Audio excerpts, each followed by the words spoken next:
Hello, everyone. Greetings to you all. I am Manoj Gautam from the Jane Goodall Institute in Nepal. I will be talking about the need of one welfare in animal protection, and the presentation will be based on a case study of roaming dog management in Kathmandu. This is not about conservation per se, or even animal protection in that sense, but more about how the one welfare uh, works and how certain things need to be in line for the one welfare concept to be realized. For which the case study taken here is from the Kathmandu, and the reason I chose this is because it has a relatively very short history from 2004 onwards, but so much has happened within this time. So many tendencies that have been observed, so many phenomena that we have observed that I find very relevant and worth sharing. Also, I might just make it clear before I move on that with this, I must say I have kind of dared to take the risk of coming out of this looking very, looking very negative-minded person, but because I will be, highlighting certain negative tendencies among different players in this particular field. But my intention is just to address certain elephants in the room that the animal welfare and animal protection circle, um, if you see them as part of stakeholders of one welfare, um, not keeping themselves in line and basically dodging the discussions about this, or even admitting that these elephants in the do exist in the room. So just take it, in the positive light. So here we go. I will just talk about the ground setting. Nepal, it's home of Everest, Shangri-La, known, has been known as Shangri-La, birthplace of Lord Buddha. It's loaded with natural resources, very rich in terms of biodiversity, in terms of ethnic diversity and cultural diversity, and very rich in terms of natural resources. And in any management of resources, there's politics here, there's mismanagement, there's corruption, and the country has been plagued with this for a long time. Then dogs are cultural resources, religious resources, with high religious significance. They're thought to be, connectors between heaven and earth, and also, there's a high reverence among local people, among for dogs among local people in Nepal. There are festivals set aside as Kukur Tihar, where dogs are worshipped. Um, so this is basically a result of survey from 2006, 2010, 2012, and 2016, where you see fluctuation in the population of the dogs. So the current estimation is around 22,000 dogs within the Kathmandu metropolitan city area. But you see the numbers fluctuation. There could be multiple underlying factors why there's so much of fluctuation in the number, because there's no pattern. There's no pattern in the increasing and rising of the population here. But this will come handy. Just keep this in mind for the next slides as well, because you will see here from 2010 to 2016 the number has significantly increased by 22%. Again, because I brought this context of dogs as resources, and we've talked earlier, like in any other resource management, there's politics, and there's much politics in this particular resource side as well. Um, so basically, we've just talked about politics, like so much of Nepal's other natural resources. Even the street dogs now are kind of commoditized and presented to the highest foreign bidder, because they bring in investment. More than $2 million has been invested in Kathmandu alone since 2004, and this is a very conservative number. I could not gather all the annual reports or budget reports from all the stakeholders. And at least, again, another conservative number is 14 animal welfare organizations operating in Kathmandu, home to basically 20 to 22,000 dogs, as we talked about it. And why do we see this, this rise in number, while all these many, different animal welfare organizations are operating um, within these territories, and doing what they're doing. Um, Look at this dog, particular, dog in the picture here. How much do you think this contributes in the increment of the general population here? It itself doesn't look very capable of breeding. Even if it did, the litters won't make it to the adulthood. But these are the kind of dogs that are rounded up mostly from the streets, um, for sterilization, and for CNVRs, while the privately owned, fat dogs with high fecundity are, that are allowed to breed, um, are freely allowed to roam in the streets of Kathmandu. So maybe that's where the focus is misplaced in this particular context. Dog management. The dog management, um, basically is synonymous to dog population reduction initiatives in Kathmandu. Everybody is running ABCs. You will see, these days, but it has a historical background of municipalities engaging in mass culling. So for 50 years, the Kathmandu Metropolitan had been undertaking mass culling with the use of strychnine, a very potent, chemical toxin, causing much of environmental and health hazard to public as well, with the sole focus of reducing the population of dogs. And after 2004, with the advent of NGOs and these humane methods of population reduction, um, they've started sterilizing and neutering the dogs. Again, the population reduction was the focus. However, the dog population, whether with with the culling or with this sterilization, the population does not seem to be going down. With no laws protecting animals, I mean, we have drafted many animal welfare laws and handed it over to the lawmakers, but nothing has been gazetted so far. So, in the lack of animal protection laws, the street dogs are defenseless in the name of management.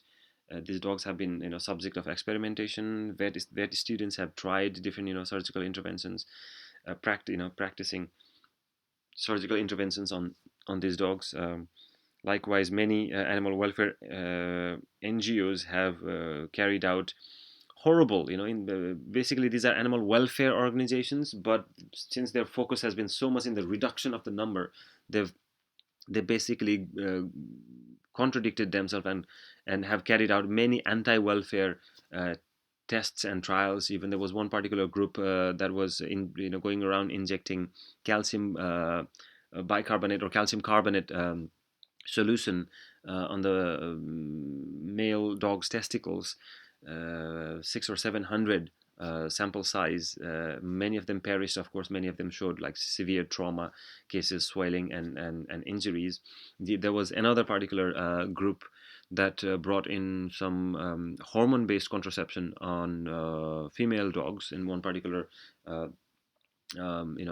population, sample population, only to realize afterwards that it was not even the drug that was supposed to be administered that caused major fatalities. And these kind of things go unheard, unseen. They do not even make it to the public because there's no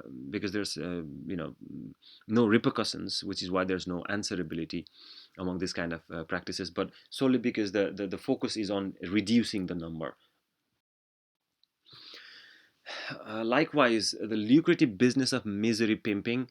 Uh, there's there are many underlying factors that need recognition, that need to be identified, even, and then recognized and used to be basically holistically be able to holistically address the issue of dog management.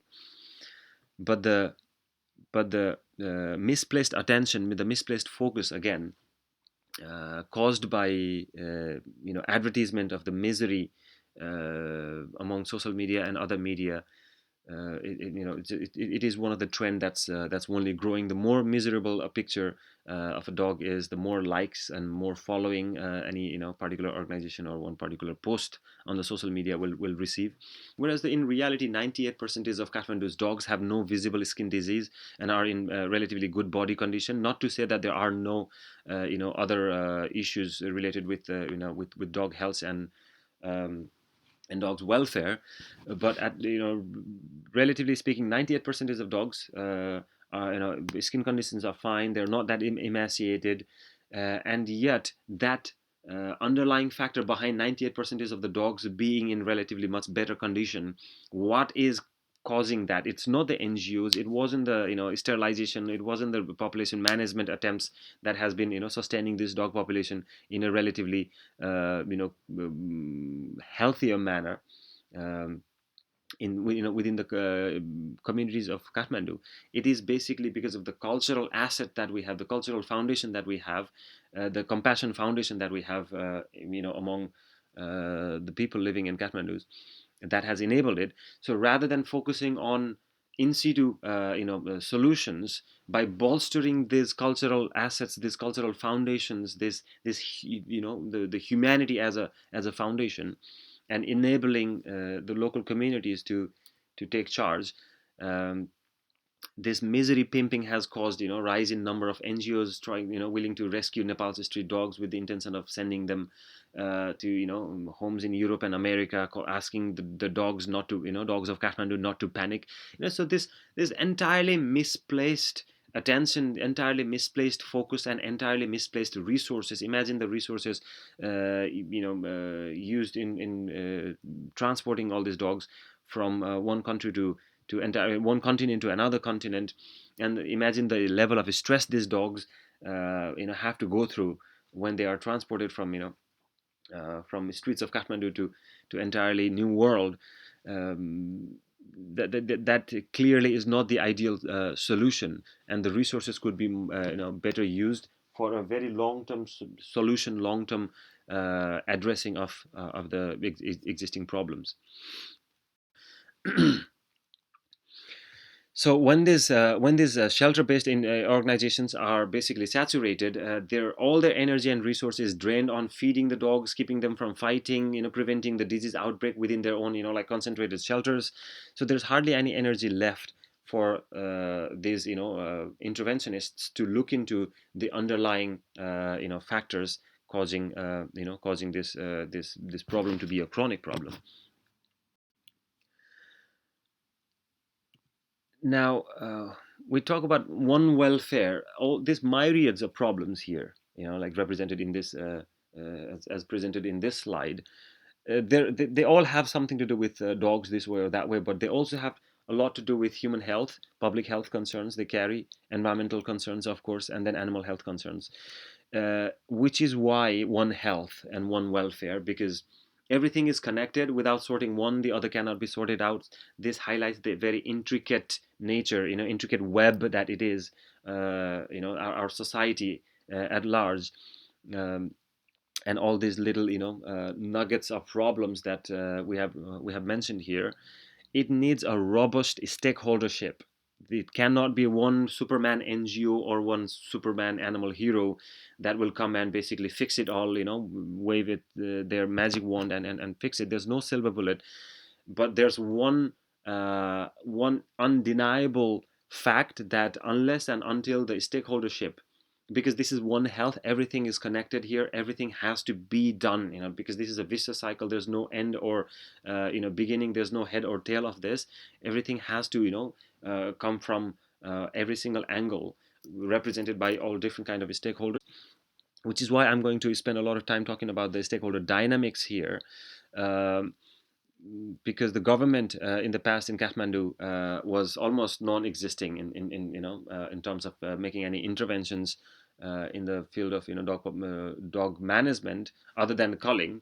Post culling, like I said, around 2004 is when they stopped culling. And since then, there has been a big gap. So talking about stakeholder dynamics, I've basically categorized stakeholders into four major categories. There's the government, there's community, there's NGO, and there's donors. There could be more, like academia, has a role, but in terms of Kathmandu scenario, I've just basically used these four blocks that have a lot to do with dogs here. And let's just talk about the designated roles of these individual stakeholders here. The government's role, the expected ideal government's role is to they're responsible to protect human and animal health and also environmental health. So intervention is expected from them, whatever wherever and whenever it's needed, in whatever manner it might be needed. And also another very important role of government is to regulate others' roles. Regulate roles of communities, regulate roles of NGOs and donors and others. And going to the community, one thing that is expected of community is that they act responsibly. Community needs to act responsibly as the guardian of community dogs, or as private dog owners.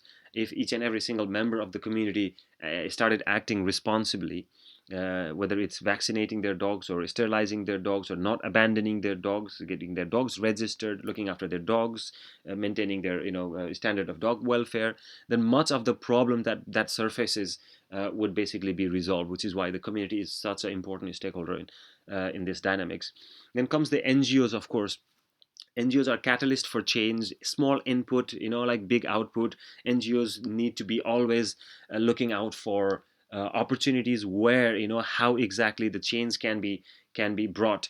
The change is not in the busyness of being busy. The change is the result that is visible, that can be felt, that can be measured, and that is the kind of change that NGOs need to be catalyst for. Another input from NGOs comes in the technical assistance form. The NGOs are flexible entities; they can easily fundraise as compared to government or communities. So they can prepare, they can have a technical team that can assist the government or the community, or in any other need profile, basically.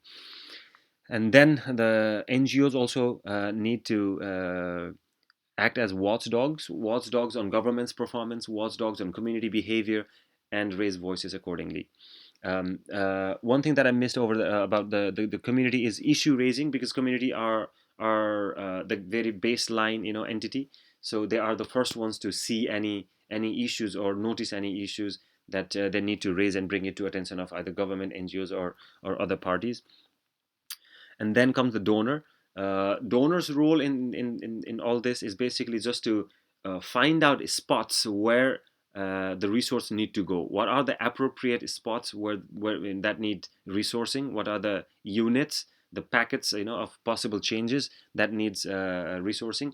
So donor's role is basically resourcing, capacity building, focusing on the capacity building. These are the ideal roles that is expected of these stakeholders. The interplay of these individual stakeholders, the result of the interplay or the lack of interplay, is basically the ground reality of the dogs in Kathmandu metropolitan city.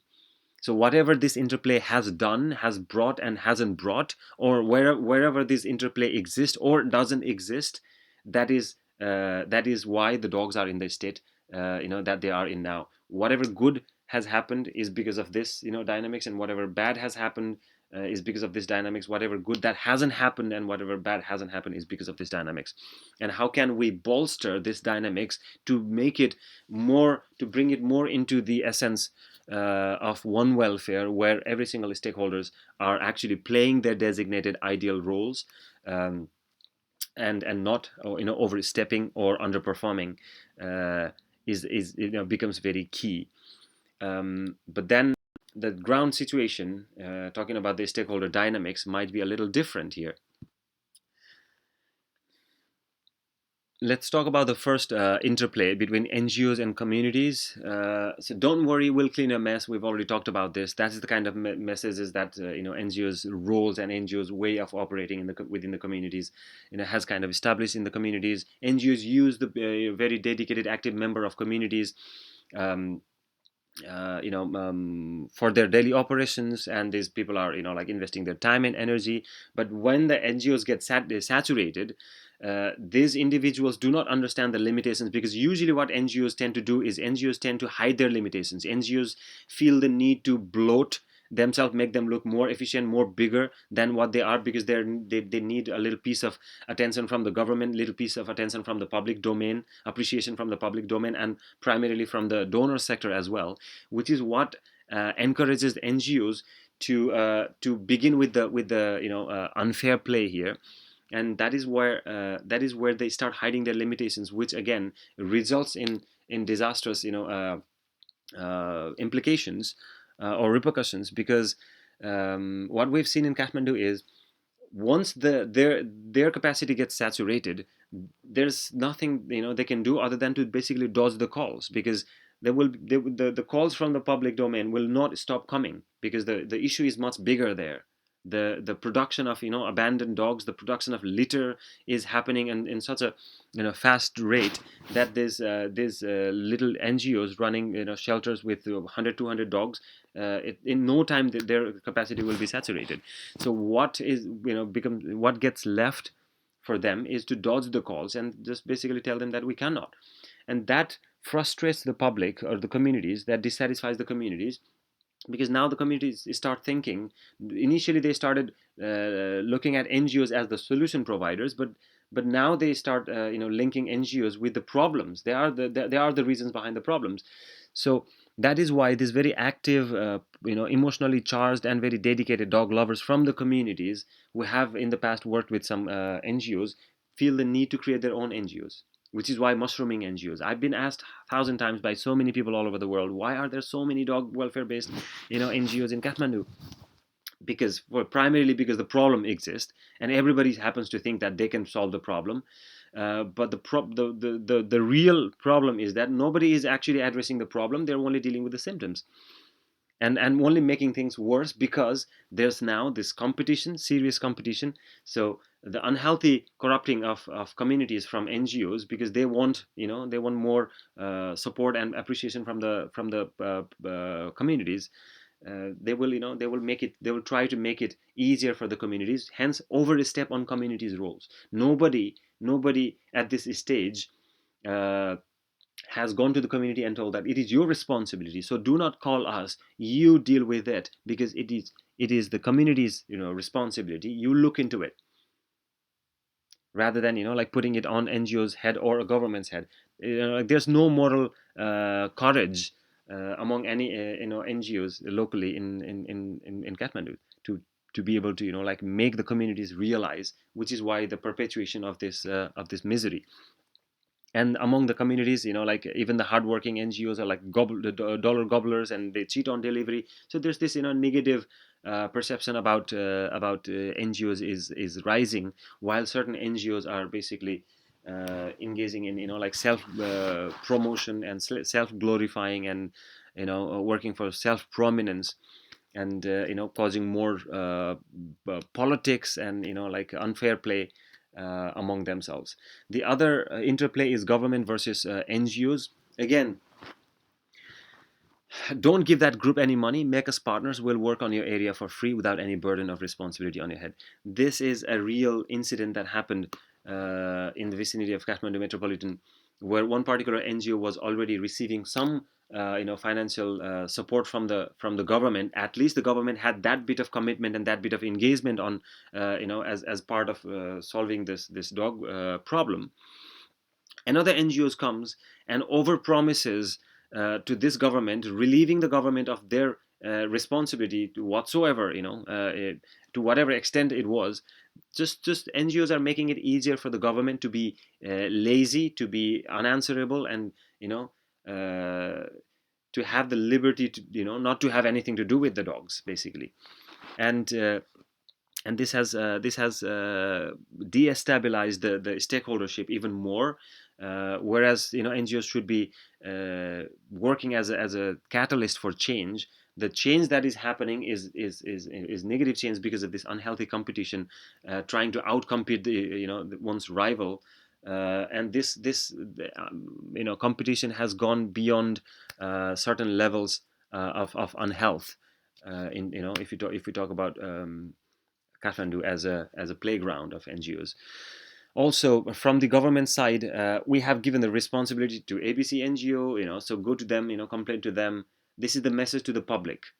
So in one way, NGOs have also wedged between the government and the community. So there's a serious lack of communication between the government and community caused by NGOs being in between, because communities in one hand relate the dog issue with the NGOs more than with the government. So there's no direct communication between community and government on that regard.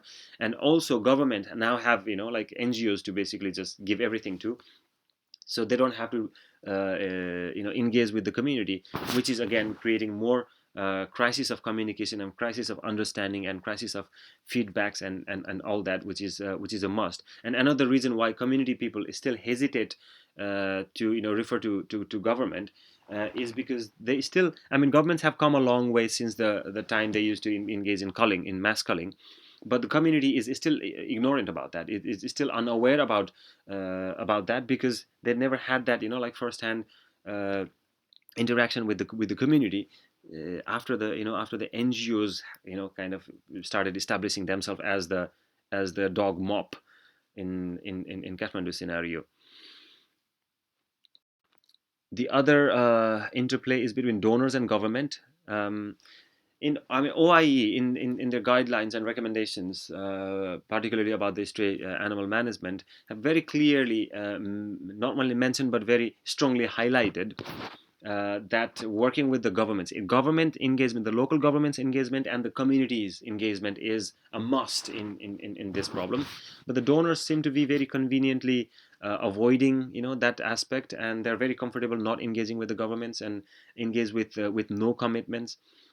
We have seen many tendencies from many donor agencies and international animal welfare organizations in Kathmandu, who are just very happy to engage with NGOs, their own pet NGOs, because there's that as well, and completely dodge engaging with government because it's baggagey, it's lethargic, it's bureaucratic, and nobody wants that.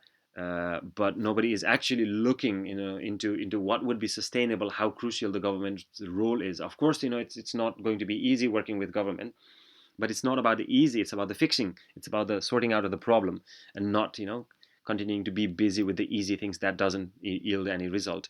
But that is the dynamics. That is the interplay, donor versus government, which is pretty much missing. And from the government side, there has never been any interest or willpower to basically even pursue in that regard, trying to find out what the donors are doing, and give some feedback or take some suggestions from the donors. That is totally missing as well. And donors versus community, this is the least understood and least recognized among all interplays. Monitoring and evaluation based on community response and feedback by the donors on initiative funded by them is basically like non-existing. No donor ever bother to independent of the NGOs that they've been supporting, have ever bothered to go down to the community and see for themselves, check with the communities how things have been. And at the same time, very robust established understanding among communities, and their opinions are rarely voiced with the donors, primarily maybe because there's no capacity among the community members to do that, and maybe also because the community as yet does not understand the donor NGO interplay that well to be able to voice. But I personally think that is a very one of the most important interplays, because community is the very like down there baseline entity, whereas donors usually are the high horses. So that basically just crosses the whole range from donors to NGOs, governments, and community aspect. So I think this interplay is very important, so that communities can voice about their dissatisfaction, about some good things that have happened, positive feedbacks, negative feedbacks, suggestions, and like extent of the problems that they're facing, and so on. The most important dynamics, because these two have been the most active. The government has not been very active. Communities, and nobody has basically demanded the communities to be that active, but donors and NGOs have been very active in the field of animal welfare and dog population management and population reduction and so on.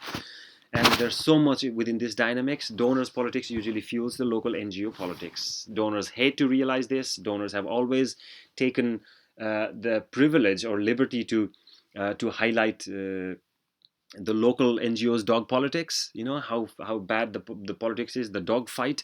But it's the donors that provide the bones that these dogs are fighting for, these NGOs as dogs are fighting for. And also I think it's time that donors stops taking that privilege to point fingers to the local NGO politics, and have some introspection, because we've seen internationally how rogue this dog fight among the donor agencies and international animal welfare organizations is prevalent as well. I mean, these are negative things. Nobody wants to talk about this. This is like the dirty bin that nobody wants to take care of. But if we want, to clean the area, clean the space that we're talking about, we have to address these elephants in the room. Otherwise, there's the one welfare will only be a dream that will never be realized. Without sorting uh, these underlying negativities. Donors have always enjoyed the NGO loyalty towards them rather than towards the cause. We've seen rise in NGOs. We've already talked about it in Kathmandu, but we also have seen very many different kinds of donors coming into Kathmandu in this past 10 years. Which has caused, we have observed factionalism, we have observed more sort of a favoritism and bias. One kind of donor, tends to stick with one kind of particular group without a critical analysis of what exactly it is that they're yielding, or their work is resulting or not. That kind of critical analysis is absolutely lacking, and in all this interplay, one very important stakeholder that I have not mentioned earlier uh, is either academia or media that is interest that holds interest in these issues, whether it's animal protection or one health or one welfare or dog management. uh, we need more academia people to look into this. Why haven't things worked? Why haven't things worked? $2 million, more than $2 million is spent in about 10 years time within such a small space, such a specified dog population, and yet the dog population is increasing. There has to be a serious problem with it. Nobody seems to be talking about this. Nobody seems to be willing to highlight these anomalies. The NGO business is just not only booming, but it has taken a whole different kind of course where individuals are highlighted. It's all about t-shirts, brands, Instagram and Facebook likes and following. It's just very flashy, event based, activity based interventions or activism that has no significant meaning. And unless and until we actually do something to reverse these negative tendencies within the interplay and turn them into positive interplay, where everybody acts responsibly and within their part, and does not overstep on like NGOs overstepping on community, and NGOs overstepping on governments, and so on. That if that can be reversed, then the likelihood of achieving the dream of one welfare seems more um, you know viable. Basically, the business of busy, I already said. Like everybody is busy, or every single entity is busy fixing 40 dogs here, 100 dogs there. One donor gives a couple of $1,000s to one NGO, and they just go and cut open some dogs over there, without even knowing when's the next time they will be doing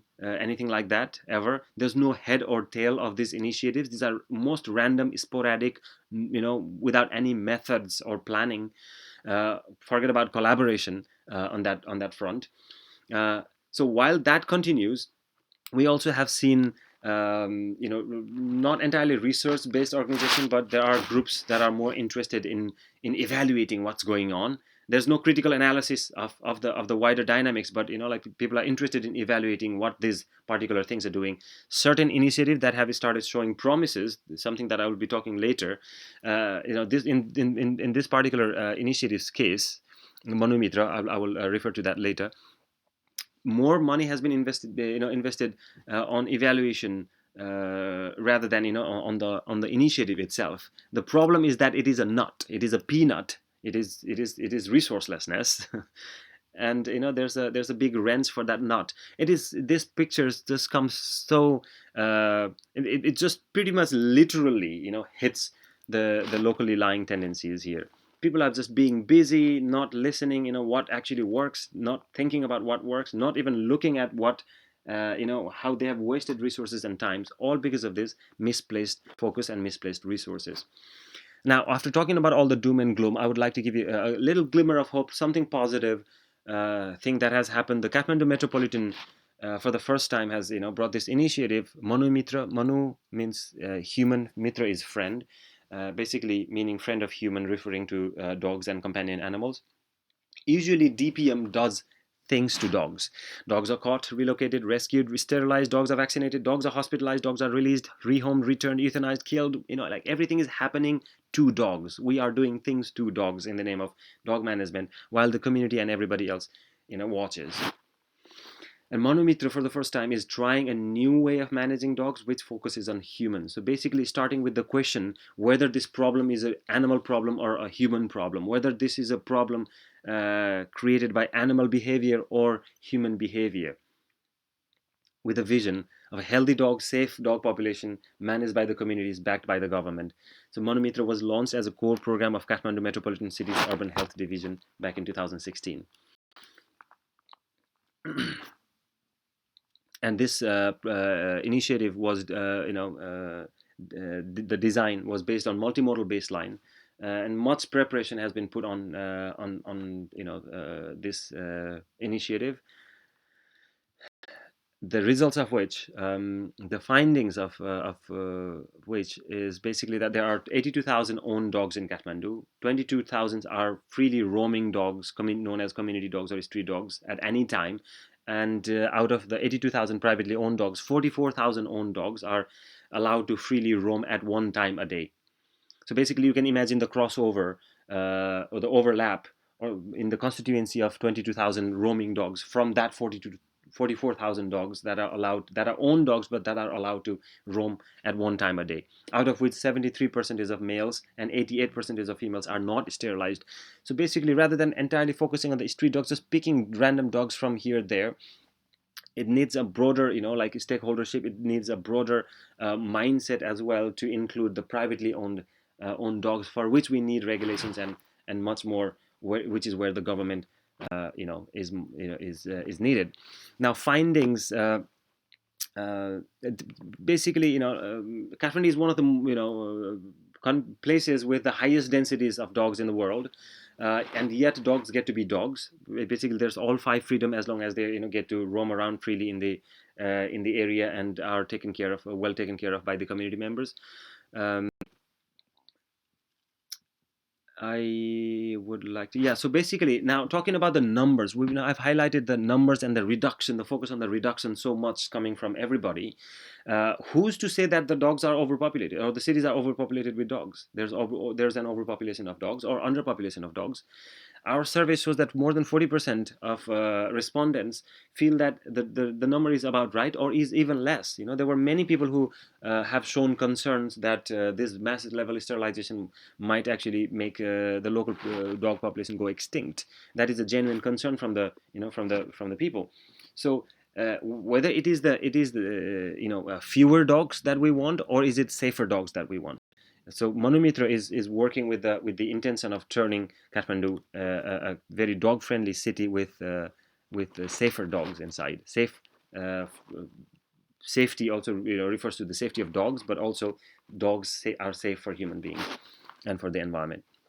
So these are some snippets. I've taken much time already here.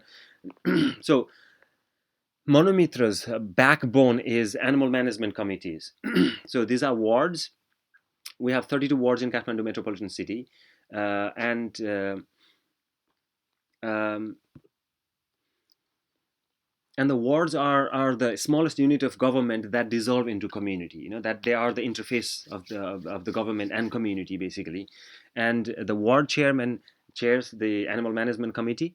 7 elected members of the ward are members of this committee. They are the primary entity for any human animal related conflict related issues to be resolved locally and humanely. Their role is to ensure all dogs are rabies vaccinated and have access to sterilization services. They also facilitate in terms of educating the local communities about responsible dog ownerships, and about the rabies safety. Uh, Also about the dog behaviors. One of the very important salient features of this animal management committees, based on the structure of the ward, is that they have the autonomy to create their own ward level rules related with the dog ownership, and about the regarding cruelty to dogs as well. So this has caused this, created this very decentralized and diffusion uh, of the roles and responsibilities related with dog management, dog population management, which enables and allows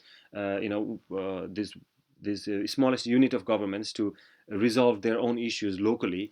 So it doesn't let the problem accumulate and become this massive pile of multiple problems to be burdened on one particular entity, like the central office of the Kathmandu metropolitan city, or one particular NGO, or something like that. And it has already started showing very promising results. On top of which, we have low cost people power initiative. uh, I mean, Kathmandu, even in the most underprivileged corners of Kathmandu, there are amazing dog lovers who feed dogs, who treat dogs, and who take care of the local community dogs as their guardians. And these people have always existed, and these people have always contributed, but historically speaking, these people were also abused because they did not have any kind of authority, they did not have any kind of empowerment or entitlement to even talk against cruelty cases. Whereas now they have been identified as animal management assistants, AMAs, AMA also means mother in Nepalese. So these are like the dog mothers, the spontaneous volunteer dog mothers that are now identified and recognized by the government from the ward level. So now, when these AMAs talk about dog issues, they are heard, they are listened, unlike in the past.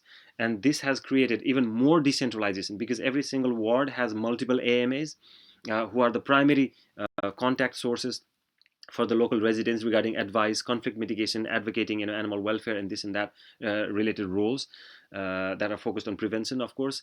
And also, this particular model is leverages on already existing resource packets under the metropolitan structure, like female community health volunteers. These are amazing group of women who know each household in their locality, in their territory, because they have to visit there, ensuring child polio vaccinations and other human health related concerns. And now they have been identified as AMAs. They have been recognized as AMAs and designated as AMAs as well. They have this added responsibility that they can play, that they have been playing very beautifully, because they go to households. They know which dog has which households has dogs, are they whether they are sterilized or vaccinated, and are kept under certain welfare conditions. And this just basically costs no money to this Manomitra model, because they're already existing assets. Now, talking since March 2016, some really promising results have been showing. Lactating female dogs number has been significantly reduced. The visible skin problems have been significantly reduced among dogs. And the puppy numbers have also significantly reduced in the wards where Monomitra has been has been active, and more wards are on the process of being addressed. So there was a mid project evaluation in 2019 by run by ICAM Coalition with IFAZ support, and which has basically come up with the very promising results of brought by Manomitra, this initiative. Government is super supportive and proud of Manomitra. Like, this is unprecedented in history of Nepal, that the government has shown so much of interest and so much of commitment. More than $200,000 worth of investment has been made from the government side. And also, Manu Mitra has been put forward by the National Concern and Coordination Committee as a project of national pride, which enables it to take the ambition of going national even. The mayor has changed his request from fewer to safer dogs, like we talked about earlier. So basically, there's this critical mass of community support now. More than anything, on the ward level, there are from AMAs to AMCs. Even the mayor cannot say no to certain things, because now every single member of community that have been involved has seen, how this works, and they have been recognized, and they do not want to let this achievement go. So they are the mass voice, that they are the delegation that goes to, to the headquarters of Kathmandu Metropolitan City Council, and raise their voice regarding dog issues. So that is the institutionalization that has happened so far, but so much more is yet to be done. Roaming dog breeding has reduced, like we talked about. Roaming dog health is improving. High rabies vaccination coverage has been achieved. We have the Manu Mitra team has basically attended so many rapid response cases regarding rabies. Dogs are calmer and less aggressive. This was true until this COVID crisis started, but since the COVID crisis time, we have noticed increased aggression among dogs.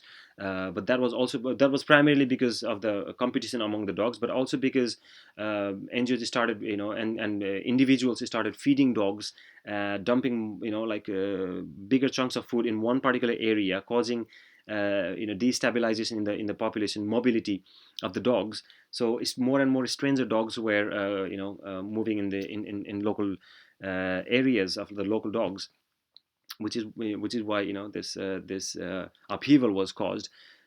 Some intervention has been made on this recently. The Kathmandu Metropolitan City has set aside some resources, and also with help of Dogs Trust, a pathway, again the decentralization of food distribution as well, with the help of 360 AMAs, has been adopted. So the resources are given to the ward animal management committees, from where the AMAs come and take the dog food and distribute, because these AMAs are in every single corner of the community. So it's already their existence is decentralized. So is the food distribution as well. And the people are more accepting of dogs in community now. The people of Kathmandu have always been very soft and kind towards dogs. More than 40% of Kathmanduites on a daily basis, as part of their living, as part of their ways of living, offer food for dogs. But that acceptability and that love and care has increased multifolds. So these are the impacts, these are the achievements, and this is the closest that Kathmandu has ever come to achieving anywhere, anything that's close to one welfare condition regarding dog welfare and dog health. And also, this is the closest we have come, to actually sorting this out and turning to come close to the dream of achieving, turning Kathmandu into a real dog-friendly city. And yet, again, I'm going to highlight certain tendencies. And yet, this particular initiative has suffered such a disastrous fate, from the very beginning of its, from the very beginning phase, where donors unceremoniously basically quit. No answer whatsoever. Even the contracts with the governments were basically just not considered. And then hordes of other donors came into the support system, and they left. It has suffered, and the only thing the only external resource that this model, Manu Mitra model, is requiring now, is the technical team's administrative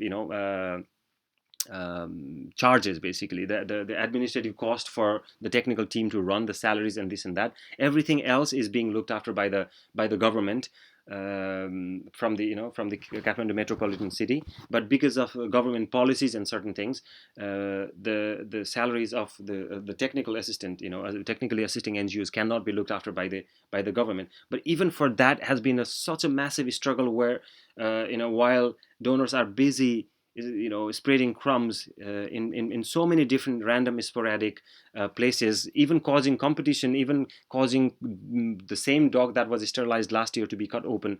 And this is not even a hush hush thing in Kathmandu. So maybe intensity wise and magnitude wise, these tendencies are higher in Kathmandu, but I personally believe that these are human tendencies, and this could be relevant to any other part of the world as well.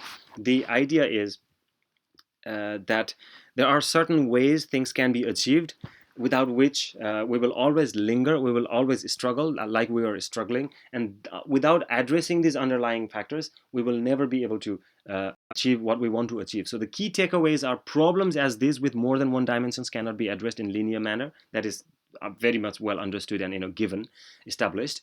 Hence, one welfare approach is key. Whether you take one welfare approach as a trademark, a brand, a logo, or something like that, or you take it as an understanding, or a way of being, whatever it is, it cannot be achieved. These kind of problems cannot be addressed without one welfare approach. That is something that I'm very much convinced on. One welfare approach requires all stakeholders to converge for a common goal.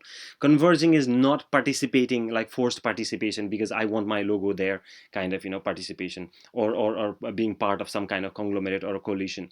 Converging has everything to do with the direction that is driven by a goal, which has to have a mission, which has to have a vision. And if we all have the same kind of same vision and same mission, same goal, then the direction has to be the same as well, where everybody comes and converges and contributes for the cause by playing their part and by not interfering on others. One welfare cannot be realized without fairness among parties.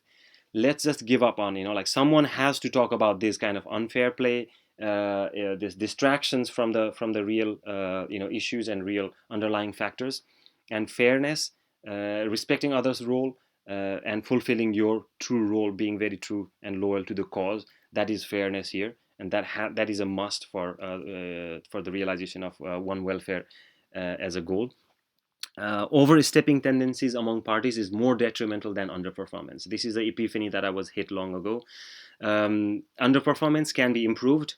Underperformance is inevitable when learning is under progress, when things are still being set up. That is fine. That can be prompt up. But overstepping makes another pillar weak. If you overstep on another territory, like we talked about, governments stepping on NGOs stepping on communities' roles. There's stepping on others' roles, trying to make yourself, like look big, or try to gain self-prominence. That is what cripples the whole pillar system, on top of which resides this lovely concept of one health, one welfare.